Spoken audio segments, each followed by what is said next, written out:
Hey guys, what's up? It's Sean, Autotopia LA. Today we're here with Sean. It sounds weird introducing myself as Sean, saying we're here with Sean, but this is the truth, and we both spell our name the same way, the right way. Yep. Seen it out at the cruise a bunch of times. You know, whenever I refer to the cruise, you guys, I'm talking about the quarantine cruise, Qruisin PCH.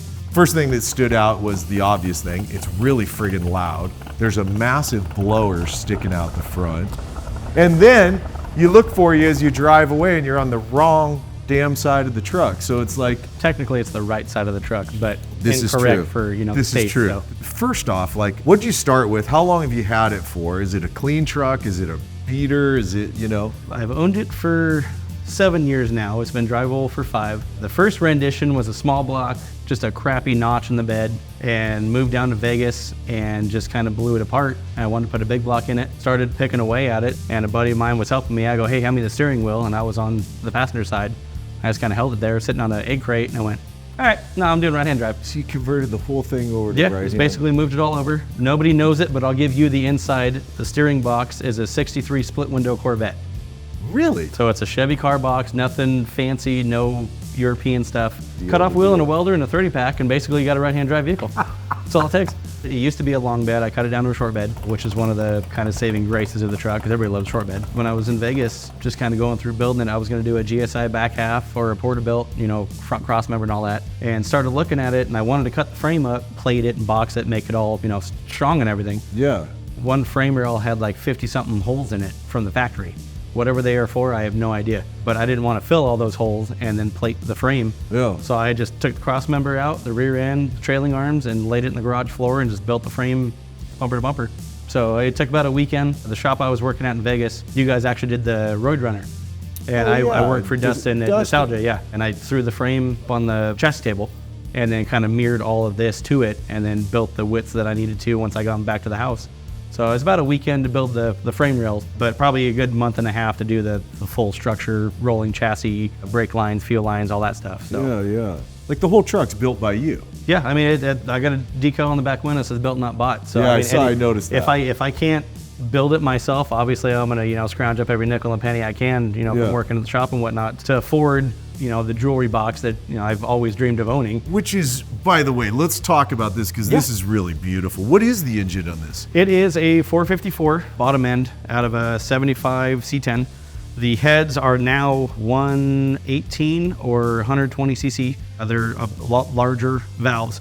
I had 92 cc heads on it off of 396. So it's making like 9.5 to 1 compression. Yeah. And then I went and stuffed this big air conditioner on top of it and melted 3 pistons, blew the top of 2 of them out just with all the boost that was just getting shoved in there. Wow. It was making too much compression on the top and just something had to give. Wow. So luckily the heads didn't screw up. So I traded those heads for these ones. I was told it's like a 472, 480 something with the 70 over bore. The heads, it's got a big mother thumper cam, the biggest one they make for a big block. Roller rockers, roller lifters, and then obviously the Hawaiian blower, and then just a couple of Edelbrocks, and then the Enderley scoop from Alki Digger. It's basically built to look like it is an absolute beast and still be able to drive on the road and go get groceries. Yeah. Or lumber or whatever I want to throw in the back. I throw some bikes in the back, take it down to PCH and go ride the bikes. Yeah. I'm not worried about it, you know, getting messed up. Everything outside is all patina. That you can just walk up and all obviously, like you know, natural, real patina. Yeah, this is all this is what it took from California, because it was originally a California truck from Hawthorne Kenneth dealership. The guy moved up to Oregon in '71, and then he used it on a logging company. So he was taking the chainsaws and fuel and all the rigging that they needed for all the, you know, all the skywalk and stuff like that. This truck lived a lot of life. Oh yeah. Yeah, so the last time it was registered, I probably shouldn't say that on camera, but it was 04, and it still has the original Oregon plate with the 04 tag on it. It's kind of, you know, weathered a little bit, but as long as you don't do nothing stupid, you don't get pulled over. It's fine. Just kind of just cruise along, you know, you're good. So far, you know, knock on wood, you know, wherever there is in here. I mean, the cops see me and they hear me and they see me. And that's for sure. How's it going? I don't know. Are we allowed to let that happen? I don't know. But now I put this giant thing on it, and they're like, "Okay, is that impairing his vision?" And I just kind of stick my head around so I can see. Yeah. No, I've only been in. We were talking about Zach and Lacey earlier, and I rode briefly with Zach. We were out at LS Fast East. This thing's so sick, dude. I fucking love your truck, man. I've been in blower cars that had like a real low rise to it, you know, so you still had visibility. it was bonkers riding in his. I was like, wow, Yeah. you really have to. So like, he has a blower spacer and the carb spacers and all that. So his is pretty much Goes even taller. It's even taller than the Yeah. cab. Yeah. This one I had a traditional dual carb, just old nostalgia style scoop on it. It stopped probably right about there on top of the carburetor. Yeah. So it was only like a 5-inch So opening. this is because you were saying That's this 10 is 3/4. new, That's right? way tall. Yeah. This is brand new to you. Yeah. So I put it on yesterday and I was like, we're going for gold. Let's do it. Yesterday. I love it. But yeah, I mean, everything around it inside, I wanted the interior to be nice or nicer than it was. Yeah. And then the engine bay, obviously doing the sheet I was metal going and to ask everything. about that. Did you do all your own yeah. sheet metal here? Yeah, everything is all done by me. The engine's been in here since 2022. So Okay. it's been in there, but like I said, it's been single carb. I've had a sniper on it. So it's been underneath the hood. And then I got the wild hair to put the blower on it. And then 2 weeks before Ventura Nationals in September is when the motor decided it didn't like what I was putting on it. So it gave out, pulled the motor, and I was actually getting the trans rebuilt that same time. So I put the transmission in and then put the blower on, took it down the street. It's driving fine. Well, I don't like just seeing the wheels and the frame and everything. So now I got a week and a half. So I knocked out all the sheet metal as quick as I could. Obviously, it's not what I prefer to showcase as what I'm capable of doing, but it's just down and dirty, get it done. It's a driver, so I'm not too worried about it. I mean, there's some stress cracks from where I ground down too far and just the whole front end shakes like Shaq looking at a chicken wing. So I think it's bitch. I also like, personally, I like that you painted it like this and you didn't try to match it to this. This ends up being because of the way the metal, the color, this. it just everything this flows becomes with the it. centerpiece of the Yeah. truck. If you're gonna build something that's gonna stand out and you want it to look good, do it to where nothing catches your eye and that's all you focus on. So Good it's deal. not going into the Riddler or anything like that. So I don't totally. Like I say, you just walk up and oops, or oh darn. Somebody, a buddy of mine rear-ended me and he kind of dented the tailgate a little bit. I just laid it down, stomped on it with a hammer and closed tailgate. He had to spend like $600 to fix the hood. Well, But Yeah. go ahead, We're dude. You're Let's good. go. Let's Yeah. go. So power-wise, you kept it semi-mild. It's Yeah. like you didn't go for like Zach World. No, it's probably pumping out maybe mid-6s, somewhere Yeah. in there. It's overdriven, so I got a bigger pulley on the blower just so that we can, naturally street drive it, but I am getting probably 5 to 5.5 miles a gallon with it still being overdriven and all that. So yeah, it's only making maybe like 4.5 pounds of boost right now. It's built to handle somewhere close to 9, but I don't even want to touch that realm Yeah. of that because then other stuff Because breaks. you like to drive it and keep it reliable Exactly. so you can Yeah. enjoy it and stuff. No, I like going to the cruise. That's the joy of, building it instead of having somebody kind of buy it and you don't really have the luxury of knowing what is going to break, what's going to happen. Yeah. What screws they use in the door panel or something under the dash has a Yeah. drywall screw in it. As long as you have the knowledge to build it yourself and you put it together and you're comfortable with it, if something starts making a noise, okay, it's over here. I remember know that it. You can bracket, I find kind of it. didn't cut a little bit too far or whatever. So Yeah. you kind of have a little bit more of I could do whatever I want and just drive the hell out of them. Yeah. And then what do you go to trans-wise with this? Just a standard, typical 700 cast iron trans, but it's got a beefier clutches, a little bit beefier of a band just to handle a little bit more burnout-esque type stuff. So Yeah, sure. the line pressure is a lot higher. It's got a Corvette valve body in it. The electronic lockup has been removed. But other than that, it's like driving a 350 with an extra gear. Got it. So you got all the power and the pressure to do whatever you want and then Yeah. continue on from there. But Yeah. I built the driveline myself and it's actually balanced with a golf ball, which I said the same thing when the guy told me. When I was building the truck originally with a small block, I had the 700 in it in this rear end. When I went to put the big block in it, I wasn't aware at the time that the big block and small block engine mounts are 4 inches off. So the big block is actually farther forward mounting than the small block. So the small block sits back farther. So I put the trans on the big block that I had at the time in 2019. Yeah. Put that in here. All the engine mounts were the same as the old body when I built the frame and everything like that. Rear end wheelbase is all the same. Put the engine and trans in, put the rear end in, went to put the driveline in. It was 1.5 inches too short. That's great. Well, instead of having one built, I cut the motor mounts, set the motor back. Come to find out, you go to put the body on it and it's now basically under the seat. So all of the firewall area is why the engine is so far back. Instead of paying $180 to have a driveline made, I cut the firewall, did the whole trans tunnel just to move the engine back because I didn't want to spend the money. You pushed the engine back to where the mounts were for the small block. Just for the driveline to fit. And it was in the same guy that I got the truck from, his barn. And I was starting to do the driveline. I told him I had to go get one made. And the driveline places in Oregon were either 2 weeks or 3 weeks out, and the car show was like the following weekend. So he had one out of a crew cab dually, and he goes, just cut it down, throw a golf ball in it. You gotta be kidding me. There's no way a golf ball it's only an ounce weight. That's what they put on the outside of the driveline. So the golf ball inside spins around, it finds where it's off, and it stays there. And then when you come to a stop, the ball just keeps spinning it, and then just kind of just gradually finds the lowest point. Never heard of this. Not that I do mechanical I could drive this thing at stuff, 90 to 100 on the freeway, and it drives like a Ferrari. Just So crazy. far, all the drivelines I've made, not for customer cars, but for my personal vehicles, I just chop it if I'm cutting into a short bed, throw a golf ball in there, and off I go. You gotta be kidding me. No, but I can take it out, and you can hear it. Clink, clink, clink. I'm not joking when I say I got a golf ball on my driveline. Wow. Never thought it would work, but so far 3 vehicles that I built for myself. Wow. It's just insane. That's one I've never heard. Not to say that hell, for all I know, I've been in a car that had it before. Yeah. So yeah, anybody I'm wants to do a guessing driveline. Willwood all around on the truck, yeah.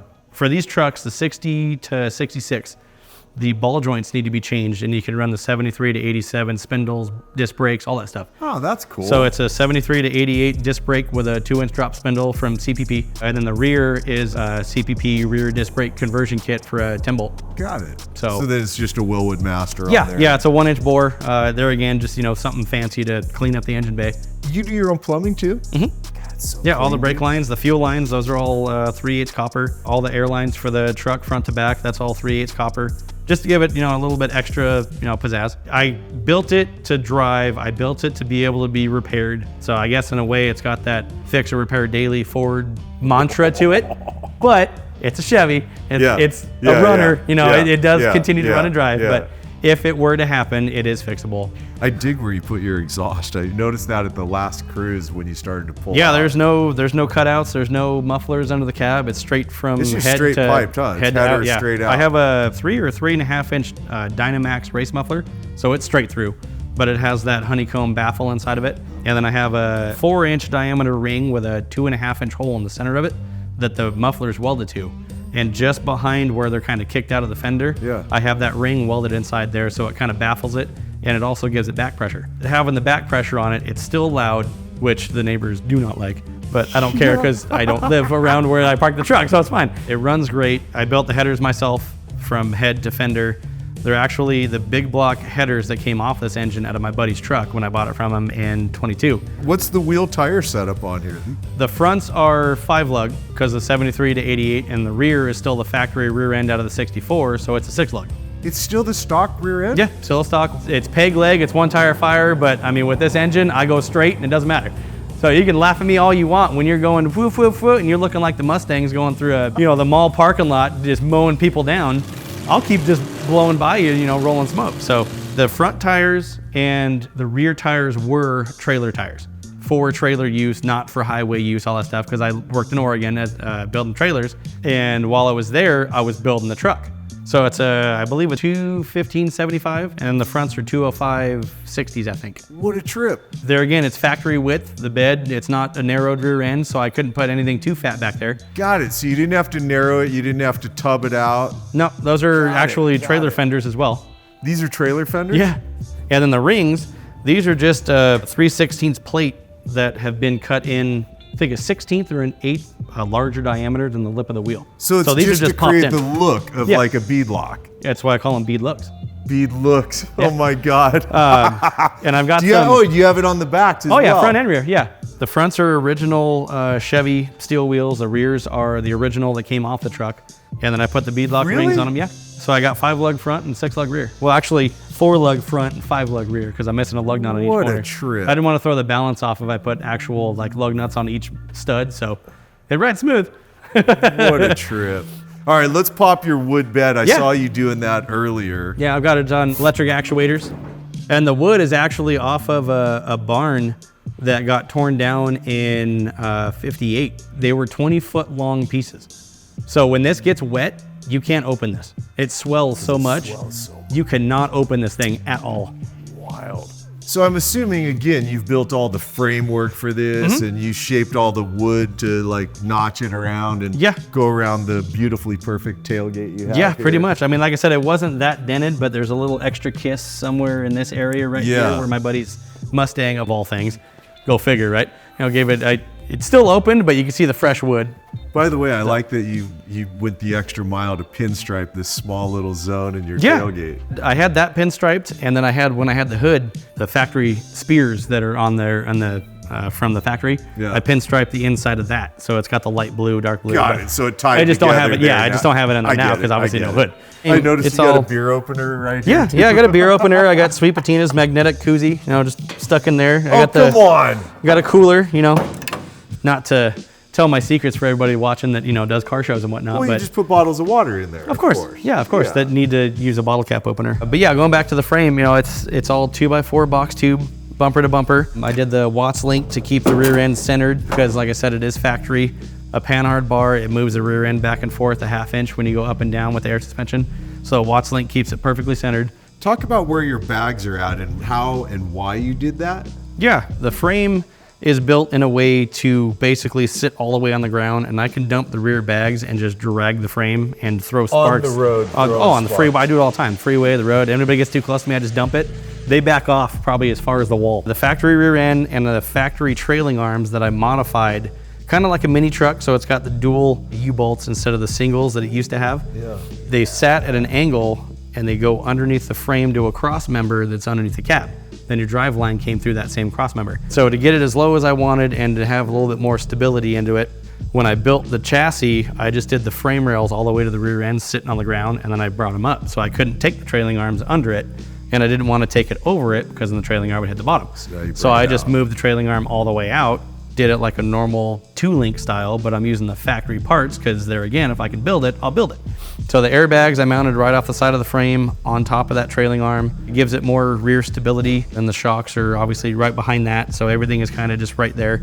There's just some cheapy shocks that work great on the road. So I'm not off-roading it, I'm not doing anything crazy, and I don't need to buy the name. So this is radiator then? Yeah, the radiator's back here. Everybody that looks up front, they don't see one, and they're like, well, how do you keep it cool? I tell them it's Bluetooth. I have it at home. They look at me and go, wait, what? That's a 4 1-inch core Fluidine. It's out of a NAS truck, actually. My buddy got it, and he was going to put it in his trophy truck that he was building. So I was like, hey, I'll take that if you're not going to use it. And I made the fill necks, and I kind of modified them for obviously the build. But 1.75" aluminized, because you can't use regular steel because it'll rust. So it's aluminized, so it won't rust. Tubing going all the way up to the engine. Both sides, and then what's holding those on the frame are actual exhaust clamps. You can see them underneath I can sure see them. the copper right there. Yeah, they're just typical exhaust clamps, 1.75". So I have a 15-inch fan back Really here. smart, man. I've got a 175-gallon-an-hour Stewart Components electric water pump inline. So it's always shoving cool water to the engine, and then the mechanical pump out front is slowly pushing it back, so it has time to cool down. The vents in the wood, they help, but I usually crack the bed open just a little bit so I get that cavitation, and it just sucks all the heat out. That's great. But it runs at anywhere from 175 to like 190, which is small block temperatures, but it's a big block. And then the no hood, the no hood helps too, but sitting at a light, I went to the In-N-Out car show, the 75th anniversary, and I was sitting in line for probably a good hour and a half, 2 hours, and this thing was running. And everybody around us had it shut off, and they're sitting there all freezing and everything. We're just sitting in there talking. Yeah, so we're doing this. Everybody's walking by. It's just sitting there idling at 170, No 175. worries. Nothing. Wow. All right, let's go look in your interior over here. Okay, so, obviously seat's not stock. The seat frame and the springs, that's all original. Really? Yep. And then everything that's on it right now is hand-shaped foam. I got to get the foam cut down about 2 inches just so that way I was wondering, because you're sitting up, you're like, you're right on top of the wheel, Every now and then I look at the engine, I can actually steer without my hands, so if you know where that Monto's going. I'm going to get the seat reupholstered, I'm going to get the door panels redone, I'm going to do Brazilian cowhide inserts, and then the outside piece of the door panel is going to be the same colored leather. Inserts where the seats have the serape, that's going to be cowhide. Because I got the I got the bull rider for the shifter knob. I was just catching that. That is so slick, dude. The cowboy hat holder up above you. I love that. My Dixon flannel sun hats. That's rad. Then obviously the headphones to deal with the noise of the truck. Because you are throwing your exhaust right here. Yeah, there's no ifs. With almost no muffling whatsoever. If it's a long drive, you kind of have to yell. If not, you wait till you stop and then you can talk real quick. That's got to be great though, because then, so are you able to Bluetooth audio in as well? So you get audio, you get to talk to your passenger. Yep. The rugged headsets are so versatile. Yeah. So we can talk to each other while we're playing music. Yeah. If anybody has. And if you don't want to talk to your passenger, you can say, I'm having issues with my system, only the music's working. Yeah, just turn it off and look over and go, hi. Yeah. I do that sometimes. She doesn't know. But So, What's the third pedal for over here? Well, it used to be 3 on the tree. Oh, it was. Yeah. But when you moved everything over here, why not just put 2 pedals? To throw people off. Now this isn't obviously original, so it's a replacement gauge cluster. Well, it's all the factory gauges and everything that are in it, except for the plexiglass that has the black around it. Because the original, the backing was black, and then it had the blue scheme to it. And then these ones, actually working at the shop in Vegas, a guy bought a truck from the auction, and he got rid of all of this and put Dakotas in it. So he had different gauges in that one as well, because all the faces on those gauges were white. Yeah. But I wanted to keep the black, and then I took the backing panel idea from his. So I painted the original one out of the truck the same beige as the interior, so it stood out. And then the plexiglass piece is actually from his cluster, because it's got the black decals on it. But then your gauges are still the original gauges? Mm-hmm. Yeah, they're all original. Really cool truck, dude. We're gonna go drive it. Let's go get our driving shots. This is gonna be fun, you guys.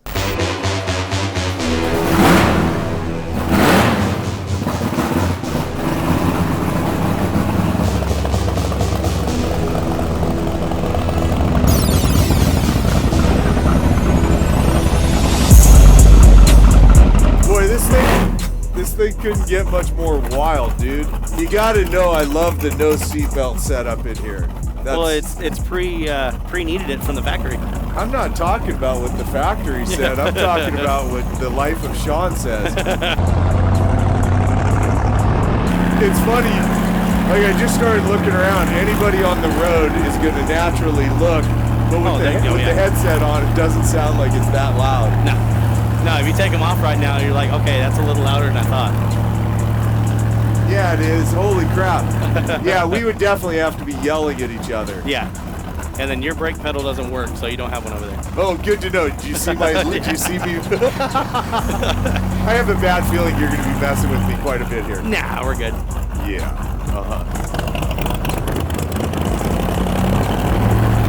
This thing is so wild, dude. It's like a cartoon character going down the road. Essentially, yeah. Yeah, totally.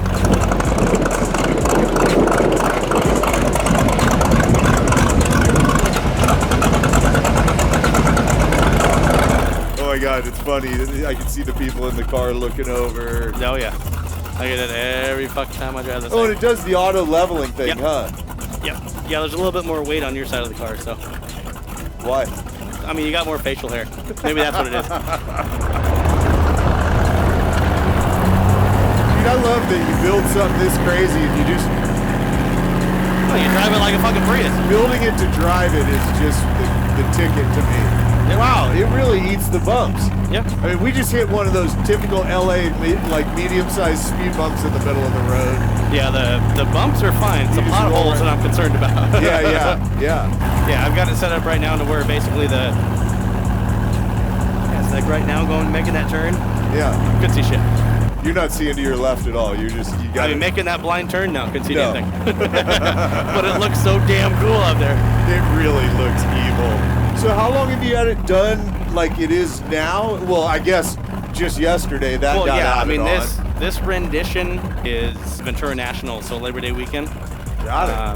I've had a big block in it since 2019 when I moved over from Vegas. So I got it into a rolling chassis, moved over here with my brother. Luckily, he had an extra recliner, so I slept on that for a year and a half till I got on my feet. So I was working on this underneath the canopy until I got it started. Drove it around the block a couple times. I was like, cool, it runs. Put the hood on it and drove it down to the beach. And that's when, obviously the Hoonigans saw it and we did the daily transmissions with them.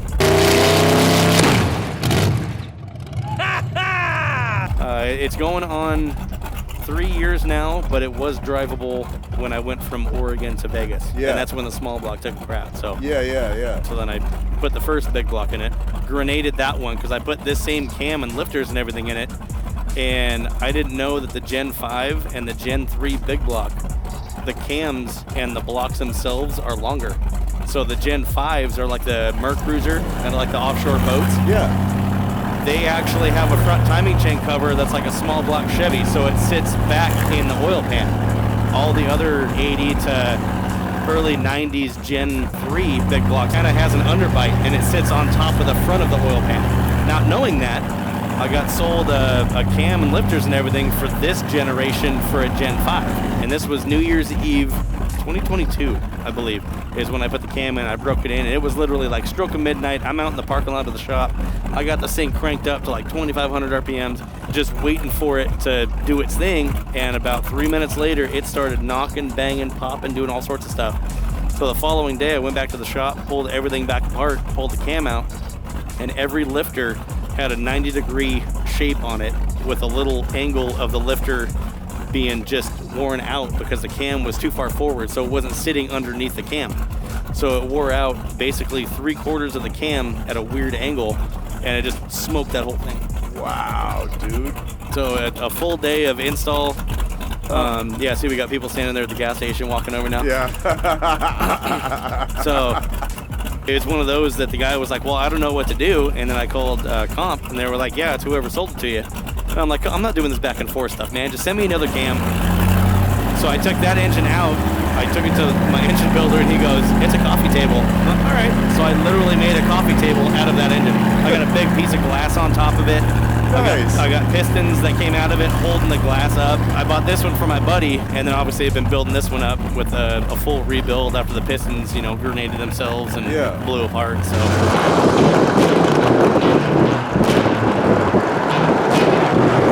Since you mentioned Dustin and Nostalgia Hot Rods, how long did you work there for? I worked for him for about a year.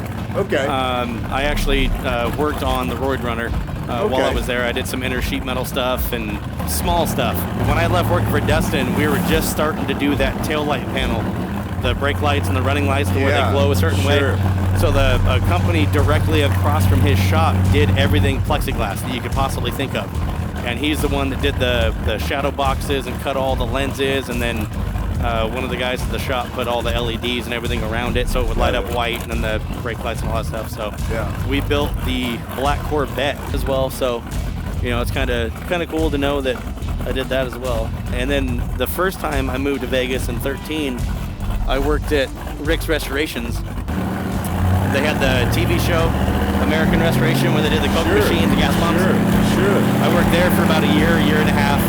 And that's kind of where I started learning all of how to run a business and how to properly take stuff apart and photograph it and do that kind of stuff. So it was cool to learn from somebody who had such experience to take a $1,200 gas pump or Coke machine and then flip that for $30,000 to $34,000. I mean, it's insane. And the amount of work that goes into them is pretty intense. It's just like any car. You take them apart, you put them back together, you change them up, you do something custom, you just make it yours.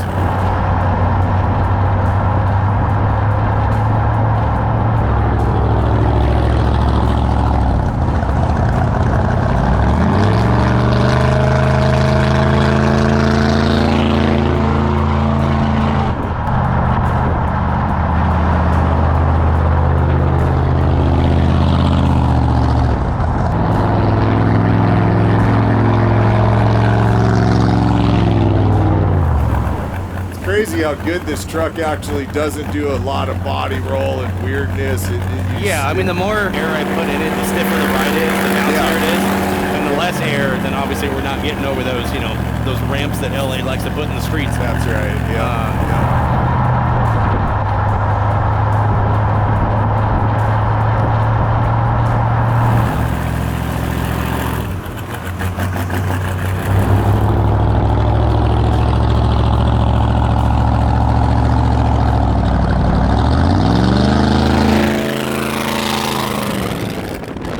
God, I love the sound of this thing. I mean, I can even hear it through the headset. Yeah. If you take the headsets off when we do another one, you'll definitely know the difference. Be like, I like these on. All right, I'm just curious. Okay, go ahead. Nope, I'm gonna keep it on. Wow, dude. So I mean, when we're going to a car show or Donut Derelicts or Quarantine Cruise, not having these on and we're going down the 605 and we're just doing the normal speeds and all that stuff. You're dying. That's all you hear. It's just this godforsaken drone. Now, obviously, it's an amazing drone, but when you're not hanging out talking, you're getting blasted out of it. I mean, once you get there and your ears are like, Jesus, my ears are they're ringing right now.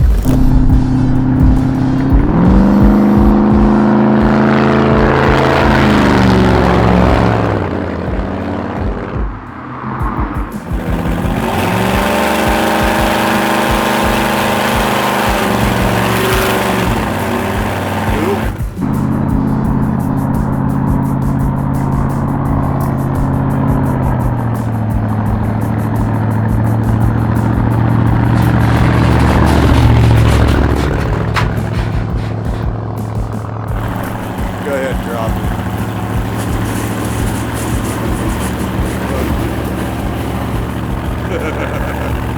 Man, that's why I can smell it. Yeah. Yeah, hopefully we're not on fire. This thing's such a trip, Sean. What a, wow, just wild, bro. That's what I mean. It's not another LS C10. You know, it's something different, something you can get in, enjoy, you can drive, hit bumps, drag the frame down the road, you know, stand out, obviously. Yeah, totally. That's what I always tell everybody. They're like, oh, my grandpa had a truck, my dad had a truck, my uncle's got a truck, I want to get a truck. It's like, well, you got to do something different. They're like, why? I go, how many truck shows have you gone to? Well, I go to all of them. What's the difference? Well, I don't know. The color. Yeah. It's the only difference of these trucks at all the truck shows, the color of the truck. I agree. And then I show up with this and that and all the shiny stuff, and everybody's like, whoa, wait, This freaks everybody is out. this even a truck? Like, what the hell is this right now? Dude, totally. I see how you drive this down the road, though, dude. I mean, gotta be honest, it's. I've been in some bad vehicles, you know, where you're like, just the ride sucks. Every bump you hit, it's hopping around on the road. It's like, you know, you don't feel safe driving it. And I mean, all of that is just the suspension, it's the geometry, it's the way it's set up, it's the spring rates, it's the rebound on the shocks. This is just generic shock off a like 92 truck. Yeah. So it's got the absorption that the engineers designed in that shock to have for up and down. So I don't have to go in there and adjust it and be like, oh, it's a little too hard for this road. Get in and drive the damn thing, you know? It's Well, you're not kidding. You're not worried about temps at all. You just leave this thing running the whole time. Yeah, I mean, right now, the whole time we've been driving, the temp gauge is barely coming off of 120. Yeah. We got that big fan back there, the big pump. It's pushing all the cold water in. The more we drive, the more air flows over it. But, I mean, the longer we sit here, it'll probably go up to 160, 170. And just kind of float there. Oh, that sound is so bitchin'. You must get so many looks and thumbs ups, and I do. I'll bet you get people also plugging their ears and upset. Oh, yeah. Dude, I get little old lady, like that lady just turned right now. If she was sitting right next to us and her window was down, it would just be an immediate just window slowly just going up. Yeah. And they wouldn't even look at you. They just roll the window up. Yeah. Just like they're totally offended by you. Yeah. Like, how dare he drive that on the streets? Like, shut up, lady. You got a friggin' Honda. Yeah.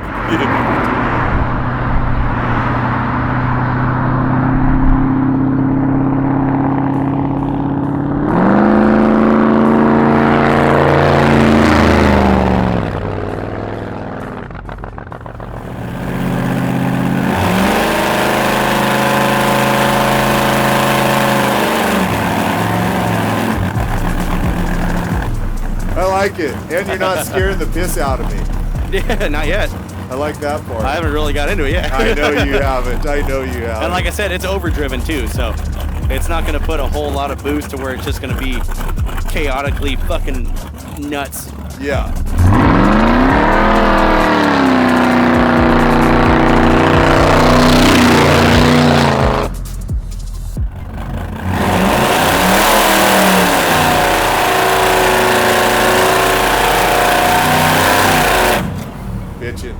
Let's do. See, when you look back, there's not a lot of smoke, but there's a hell of a lot of tire spin, and you can smell the rubber. So it's like, where's the smoke go?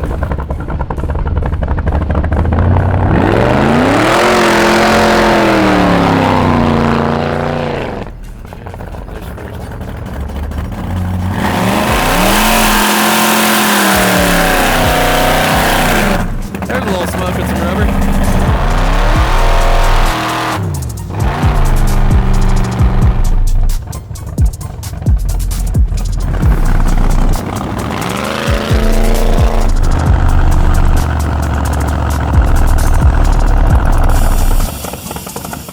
Quarantine Cruise delivers again for us, the best scouting ground we could ever ask for. This is where we found Sean in his right-hand drive C10 with the mildly, blown engine here. But absolutely a blast shooting this one. I hope you guys enjoyed it. I've been really looking forward to this, and we finally brought it together. So that's it for this one. I'll see you in the next episode. And thanks for watching, you guys. Later.